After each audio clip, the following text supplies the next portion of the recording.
E aí, galerinha do Mais Humanas, vamos para nossa aulinha de hoje, hein? Hoje a gente vai continuar explorando o pensamento do período do Renascimento, né? Do Renascimento clássico, né? De 1500, ali a partir do século XV, século XVI, século XVII, XVIII, tá? E mais especialmente, hoje nós vamos pensar sobre um pensador racionalista. A gente viu, o último que a gente viu foi um racionalista também. A gente já viu um empirista, que foi o Francis Bacon, e um outro que foi um racionalista, que foi o René Descartes. E hoje a gente vai estudar um pouquinho um cara que foi razoavelmente influenciado pelo René Descartes. Tá? E a gente vai continuar no pensamento racionalista, tá bom? Então vamos lá, galera. É o seguinte. Nós hoje vamos estudar um pouquinho sobre a vida de Baruch Spinoza, tá? O racionalismo desse cara, esse gênio. Eu tô com essa sombra assim no fundo, porque tá de noite. Nós temos aí esse cara chamado Baruch Spinoza, né? Esse gigante da filosofia, apesar de ser muito confuso, principalmente com relação à teologia que ele desenvolve, né? A filosofia do René Descartes é uma filosofia mais coesa, a meu modo de ver, né? A meu modo de pensar, de analisar, mas quem sou eu? Não sou ninguém. Mas eu acho muito mais simples a filosofia do Descartes do que a filosofia do Spinoza. A filosofia do Spinoza é uma mistura de elementos muito complexos entre teologia, filosofia e epistemologia. Mas vamos avançar. Baruch Spinoza é um holandês, né? Foi um dos mais destacados desse período da filosofia.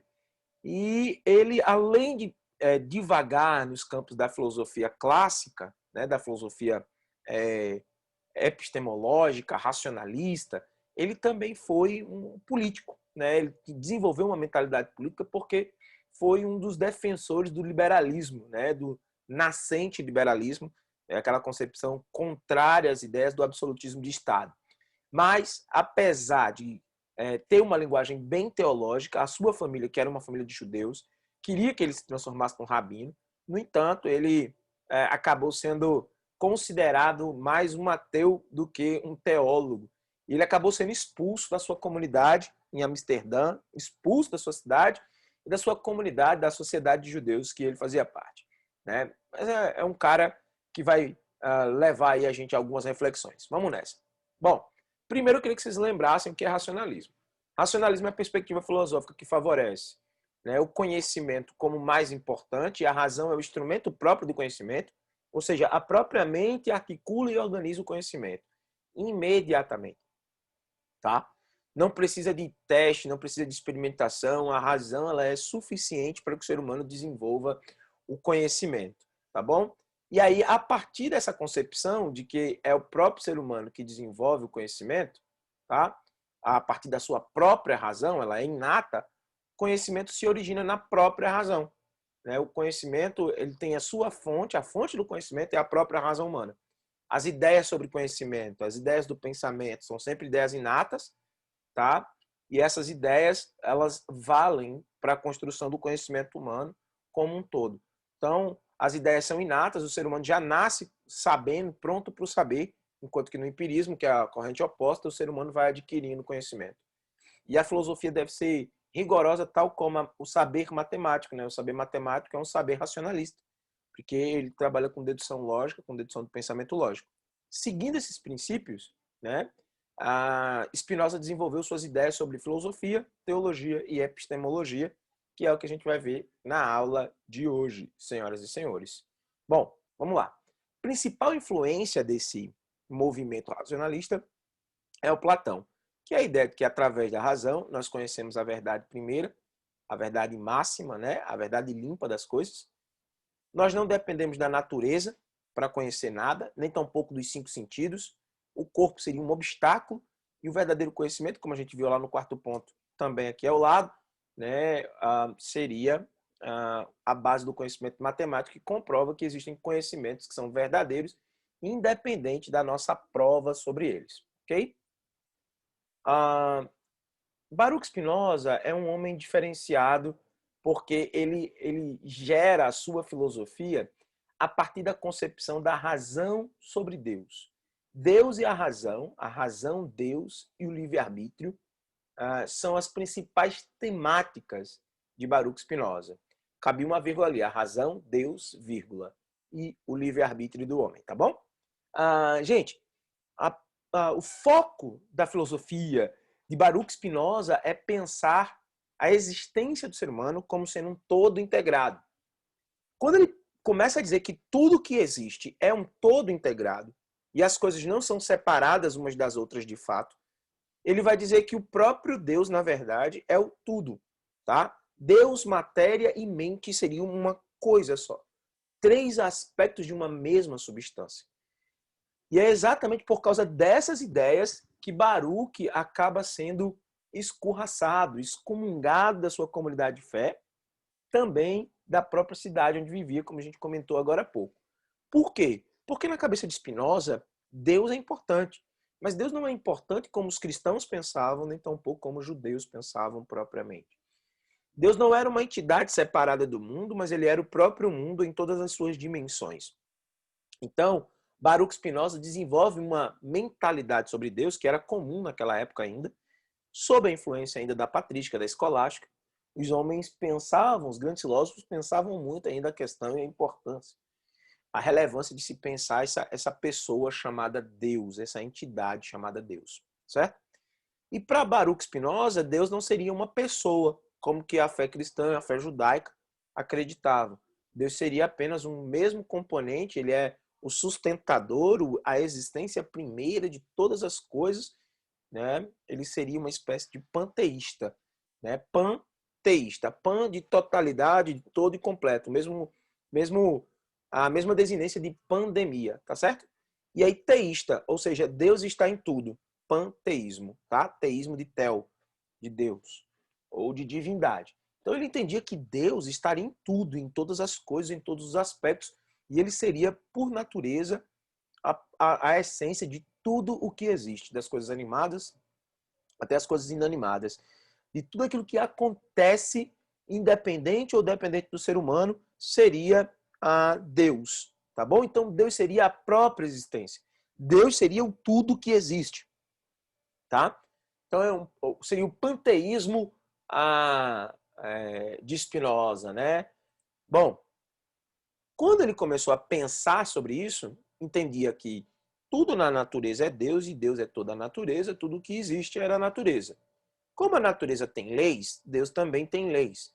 Então Deus é a própria natureza. Então eu preciso entender as leis da natureza para poder entender Deus, né? Eis aí o conceito próprio de panteísmo. E Deus seria encontrado em todos os lugares e em todas as coisas da existência, tá? Essa ideia é exatamente o que vai gerar um conflito em toda a filosofia de Spinoza, porque toda a filosofia dele passa por esse conceito de Deus como sendo uma coisa uníssona com toda a existência. Tudo que acontece, a gente tome conhecimento ou não, é Deus acontecendo, é Deus sendo, tá? Por isso mesmo, já que Deus seria o tudo, não caberia essa diferença entre sagrado e profano. Antes, uma breve explicação. Sagrado é tudo aquilo que é consagrado ao pensamento religioso, tá? E profano é tudo aquilo que não faz parte da linguagem religiosa. Então, por exemplo, esse mouse que eu estou usando aqui para a nossa aula, ele seria profano, porque ele não faz parte das coisas do dogma da fé, tá certo? Então, uma cadeira dentro da igreja, ela é profana. Mas a partir do momento que ela é ungida pelo padre, né, ela é benzida, né, ou qualquer coisa desse tipo, ela passa a fazer parte do ritual, ela começa a ser sagrada. Então, sagrado é tudo aquilo que diz respeito ao rito profundo da religião, ao dogma profundo da religião. E profano é tudo aquilo que você encontra em qualquer lugar que não na religião, no pensamento religioso. Pensando que não existia essa diferença entre sagrado e profano, Descartes, Spinoza conclui que não existe diabo, não existe revelação verdadeira da escritura, tá? Não existe Torá, não existe Taná, não existe Alcorão, não existe Bíblia cristã, tá? Nada disso existiria. Então o que é que vai acontecer? Anjos, demônios, nem o próprio Deus como uma pessoa seria encontrado de fato. Tudo teria sido uma interpretação dos seres humanos. Segundo Spinoza, a visão religiosa, os dogmas da religião, é muito parecido ali com os ídolos da caverna de Francis Bacon, né, os ídolos da mente de Francis Bacon, incluindo o da caverna, os 4 ídolos. né, que a gente viu na outra aula lá sobre Francis Bacon, ele vai dizer que a religião ela não é mentira em si mesma, mas ela é limitadora da possibilidade do homem se libertar e buscar esse encontro com a compreensão de toda a natureza como sendo Deus, de toda a existência como sendo Deus.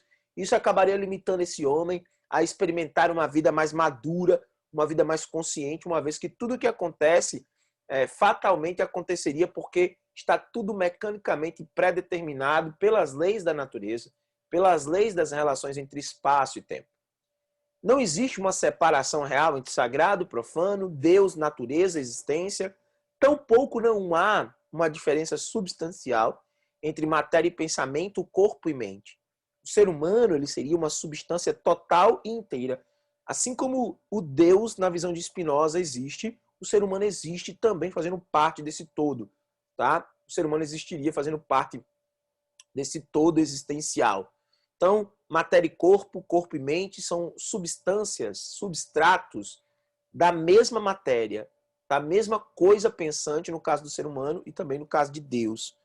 Isso é o que Spinoza vai chamar de teoria do duplo aspecto, monismo de duplo aspecto, né? Porque ele concebe que existem essas duas realidades, meio que paradoxalmente, porém unidas em um mesmo corpo. Por isso, monismo de duplo aspecto. Duplo aspectismo psicofísico, que é isso, a mesma coisa que eu disse antes.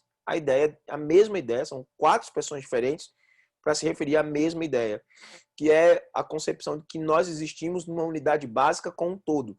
Então, mente, alma, espírito, mente, corpo, né, pensamento e matéria, nós somos basicamente uma coisa só, inseparável, indissociável.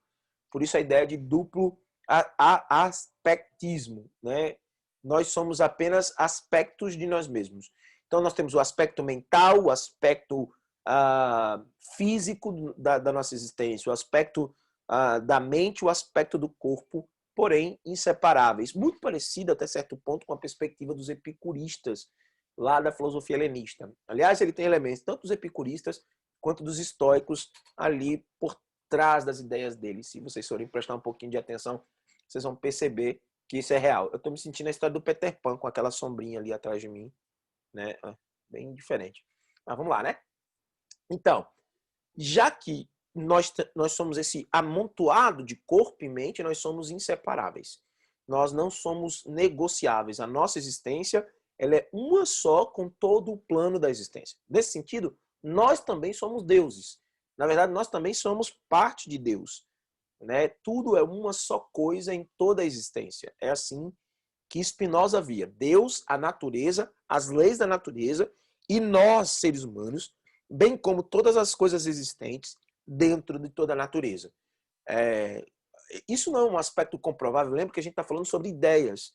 Então, Spinoza observava a existência e concluía imediatamente essas hipóteses. Então, para que fique bem claro, Deus é a própria natureza, a natureza tem suas próprias leis, os pensamentos e comportamentos estão sujeitos a essa lei, logo tudo está determinado. Então, tudo, absolutamente tudo é Deus. Se tudo, absolutamente tudo é Deus, a natureza é Deus. Se a natureza é Deus, a natureza tem leis. Se o ser humano e os pensamentos do ser humano, como unidade, inseparáveis, conforme a gente viu no slide anterior, né? Nós somos uma coisa só, veja aqui. Se nós somos uma coisa só, pensamento e comportamento, corpo, alma, mente, tudo é um aspecto só, são aspectos inseparáveis de uma mesma existência, nós estamos sujeitos a essas leis da natureza. Como nós não temos controle sobre essas leis da natureza, tudo que acontece sobre nós faz parte dessa lei da natureza. Nós estamos debaixo dessa lei da natureza, certo? Essas leis da natureza, elas são limitadoras do nosso comportamento, são limitadoras da nossa existência, são limitadoras do nosso comportamento social, coletivo, objetivo, direto e reflexivo. Então, tudo que a gente só faz baseado em razões anteriores a nós mesmos. Refletir sobre a causa das coisas, sobre o conjunto de relações, os homens e os outros seres vivos, tudo isso existe debaixo de um livre-arbítrio limitado. Na verdade, o livre-arbítrio, para Baruch Spinoza, não passa, senhoras e senhores, essa ideia de que eu sou dono do meu nariz, não passa para Baruch Spinoza, não passa de uma ficção, uma ilusão. O que há, na verdade, no máximo, é a nossa liberdade mental, a nossa consciência de interpretar os fatos, porque Deus nos fez diferentes das coisas, tá? Nós somos seres vivos animados, além de animados, ou seja, de nos movermos, de termos coordenação motora, de termos autonomia existencial no que diz respeito aos nossos movimentos, a nossa mecânica existencial, nós somos seres dotados de razão e por isso nós temos conatos, tá? E o conatos é aquilo que vai dar pra gente alguma coisa parecida com livre-arbítrio, tá? Mas nós não teríamos liberdade real, plena, liberdade de escolha plena e satisfatória como alguns pensam. Beleza? É importante vocês lembrarem disso. Porque para Baruch Spinoza, nós somos seres limitados no na nossa liberdade. A não ser pelo fato de sermos racional e por causa da nossa racionalidade dada pelo cosmos, dada por Deus, esse Deus panteístico, né, essa coisa chamada Deus, segundo Baruch Spinoza. O que é esse conatus, senhoras e senhores? O conatus nada mais é do que uma característica que está presente apenas nos seres humanos, principalmente. Na verdade, está presente em todos os seres vivos que têm alma vivente, né? que tem alma instintiva, pelo menos. Mas os seres humanos são os que têm mais conatos. Conatos é uma resposta natural da nossa mecânica natural. Né? A palavra conatos significa literalmente aquele que quer garantir sua permanência. Aqueles que tentam garantir a sua vida. Né? Conatos, junto com o nascimento. Né? De thanatos, natos, de natalidade, de nascimento. Então, o conatus é uma espécie de instinto no ser humano que Baruch Spinoza entende que nós somos dotados desse conatus que nos impele a querer permanecer vivos. Então, a gente se adapta às coisas das leis da natureza. A gente não consegue controlar os eventos que acontecem fora de nós, mas nós conseguimos nos comportar de alguma medida dentro desses eventos, inesperados ou não, para que a gente mantenha a nossa vida funcionando. Diferente de uma pedra, se você pegar uma pedra e for moer a pedra, você vai começar a amarretar ela, ela não vai reagir, ela não vai continuar querendo ser pedra. Já nós, seres humanos, não aceitamos facilmente aquilo que nos violenta, principalmente fisicamente. Nós lutamos contra porque nós queremos garantir a nossa existência. Então, apesar de não termos um livre-arbítrio pleno, temos algo parecido com o livre-arbítrio, que é a ação da nossa razão interpretando a nossa falta de livre-arbítrio e dizendo assim, bom, já que é assim, preciso me adaptar. É mais ou menos isso. Muito parecido com a ideia de resignação do estoicismo, que é aquele sentimento de que nós devemos nos adaptar, nos conformar ao que está acontecendo ao nosso redor. Nesse sentido, há um problema, porque é como se é como se Baruch Spinoza estivesse dizendo assim, nós somos, então, presos aos nossos instintos e às nossas vontades, correto? Mais ou menos. Como nós temos esse conatus, o conatus ele é um avaliador das ações externas e internas. As ações internas são aquelas que nós temos em nós mesmos. Né? Nossas vontades, nossos comportamentos internos, nossos desejos, sonhos, a gente vai ver um pouquinho melhor isso. E as ações externas são as intempéries da vida, né? Que podem ocorrer conosco, acidente, morte, destruição, a queda de um avião, uma tempestade, né? Coisas que fogem do nosso controle. Mas por causa do conatus, nós temos uma coisa chamada razão. E essa razão alimenta esse conatus, e esse conatus alimenta essa razão. Então a gente consegue refletir sobre aquilo, e aí sim a gente consegue, em nome da lei de sobrevivência, resistir, proteger, inclusive curar-se, né? Nosso corpo se cura, porque isso é da nossa natureza, não querer morrer, né? E tudo isso no caminho de garantir a nossa existência. Isso vai influenciar diretamente na nossa existência e na nossa semelhança com Deus. Diferente de uma pedra que não resiste, de um rio que não resiste, nós, seres humanos, temos algo semelhante à existência matriz, que seria Deus. Nós não temos a liberdade absoluta como esse Deus tem, esse Deus panteístico tem. Mas como nós temos razão, nos sobra aí alguma liberdade de interpretação e de adaptação para podermos sobreviver ao nosso estilo de vida, tá bom? A primeira e grande, quer dizer, não é a primeira, mas a grande obra, né, considerada por muitos do Baruch Spinoza é essa aqui do cantinho, tá? Eu vou dar um destaque aqui para vocês. Vou pegar a canetinha aqui. Essa obra aqui, ó, tá bom? A Ética de Baruch Spinoza é uma das obras mais importantes dele, porque é onde ele vai analisar como esse conatus reage com a nossa razão e a nossa razão reage com esse conatus para tornar a gente seres responsáveis por aquilo que fazemos, tá? Por todas as nossas ações, né? Nos torna responsável por tudo aquilo que fazemos entre nós mesmos, conosco, né? E com o outro, com o próximo. É daí que nasce a questão do pressuposto moral, segundo Spinoza, do pressuposto ético, do pressuposto do comportamento, né? Então, depois que ele morreu, esse livro foi publicado, né? E acabou sendo um dos volumes mais importantes produzidos por Spinoza, né? Então, ele entende que a partir desse compromisso racional, nós temos que desenvolver um estilo de vida, um modo de vida, e essa seria a nossa verdade. Aceitar os fatos como eles são, tá? Aceitar as coisas como a natureza e as leis da natureza apresentam para nós. Assim, nós conseguiríamos, então, nos comportar de tal maneira que nós iríamos encontrar o melhor da vida. O que seria o melhor da vida? Tudo aquilo que é mais útil e mais favorável a nós. Nesse sentido, Baruch Spinoza abre caminho para o pragmatismo existencial, para o pragmatismo filosófico, né, para o pragmatismo epistemológico, tá? E para o pragmatismo ético, acima de tudo. Então, qual seria a vida mais útil? Aquela que a gente conseguisse evitar todo tipo de vício e todo tipo de maldade. A partir da ideia de conatus, sempre voltando para a ideia de conatus, que é aquela ideia da resistência, da resiliência, para a gente poder continuar sobrevivendo. Então, o melhor da vida estaria sempre dividido nessas duas concepções, o bem e o mal. O bem é tudo aquilo que dá prazer e que traz clareza racional. E a partir do bem, que traz o prazer e a clareza racional, nós interpretaríamos as coisas como dor, sofrimento e paixões, né? E essas interpretações, elas servem para a gente evitar essas dores, né? Então, a partir dessa relação aqui que eu acabei de explicar para vocês, né, do que é o bem, do que é o mal, do que é a dor para Spinoza, o sofrimento, as paixões, né, que devem ser evitadas, Spinoza desenvolve uma espécie de psicologia antropológica do ser humano.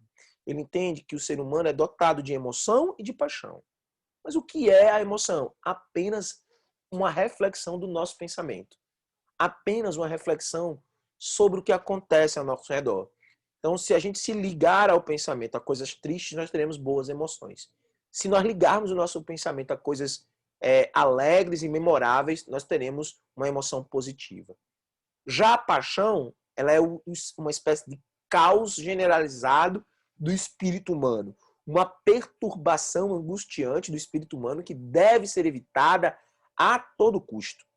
E é para isso exatamente que serve o conatus, dado pela natureza a nós, que é uma espécie de livre-arbítrio limitado, né, que serve para a gente interpretar os eventos externos que operam ao nosso redor, né, a partir da concepção mental de controle das reações e paixões da nossa existência.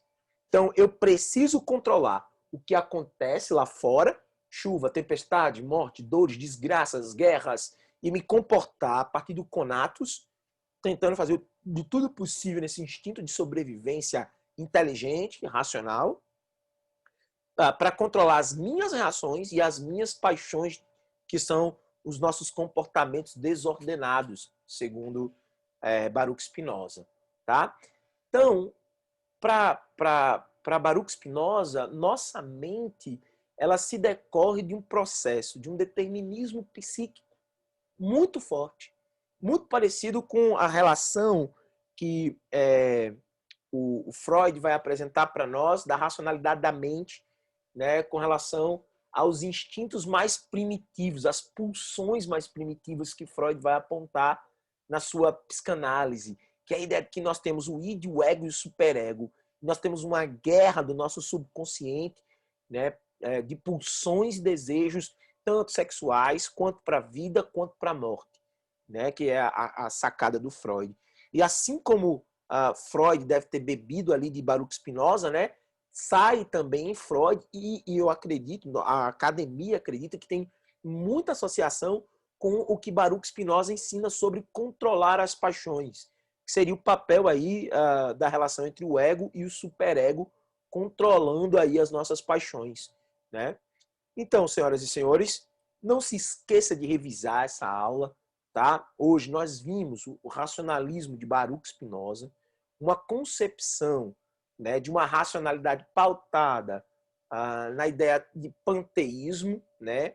A ética do Baruch Spinoza é uma ética totalmente voltada para o comportamento do sujeito, a psicologia do sujeito, desse homem, né, que está ali buscando o melhor da vida, que seria uma vida mais útil, mais favorável a nós, que evita vícios. Vícios é tudo aquilo que é o contrário da vida, né? Que promove a maldade, que nos levaria para o mal, para a dor, para o sofrimento e para as paixões, que são os descontroles do ser humano. Baruch Spinoza entende que nosso modo de nos comportar está associado à nossa razão ética, ou a ética racional inspirada pelo conatus, que gera em nós motivações e comportamentos baseados em responsabilidades pela manutenção da nossa existência. Nós somos, segundo Baruch Spinoza, semelhantes a Deus, porque nós temos a capacidade de raciocinar sobre os nossos problemas e, a partir disso, interpretar os eventos, né, internos e externos, não eternos, tá bom, gente? Aqui no vídeo vai aparecer a palavra eventos internos e externos. Só que na escrita está eternos, ok? Mas é externos. Então, a nossa liberdade, ela não é plena, ela não é total, ela é racional, ela é interpretativa, porque diferente de uma pedra, nós, seres humanos, raciocinamos plenamente sobre a nossa necessidade de sobrevivência. Essa necessidade de sobrevivência existe porque nós, seres humanos, queremos resistir, queremos nos proteger, queremos continuar existindo, buscamos a cura para nós mesmos, né? Por isso mesmo, o livre-arbítrio não é uma coisa completa, plena, é só uma ficção. O que, na verdade, existe em nós é a interpretação dos fenômenos no nosso desejo de sobrevivência, que é o conatus, tá? Que garante a nossa permanência aqui ao nosso redor. Por isso mesmo, nós temos algum controle sobre nós, né, desse panteístico mundo, né, para Spinoza, que somos nós, Deus e a natureza, um aglomerado de causas e consequências mecânicas, naturais, tá bom? Um determinismo natural. Deus seria a própria natureza e o livre-arbítrio não existe de fato, né? E nós somos um só com essa própria natureza, né? Todavia, uma parte dela é mais excelente do que toda outra, do que outras partes dela, assim como Deus é o supremo da excelência dessa existência natural de Baruch Spinoza, tá bom? Nós somos uma unidade só, um corpo pensante, né? Que é a teoria do duplo aspecto do Spinoza, como ele vê o ser humano. O ser humano é uma unidade só, né? De corpo e mente, e são aspectos inseparáveis da existência humana. Baruch Spinoza entendia que Deus era esse todo complexo e que não deveria existir, então, uma separação entre sagrado e profano. Essas coisas são atrasos da religião. A religião acaba limitando a nossa capacidade de viver a vida de maneira mais racional e mais inteligente, né? Lembrando, é da fonte do racionalismo, né? Tem ali sua influência a partir de René Descartes, que por sua vez teve a sua influência em Platão.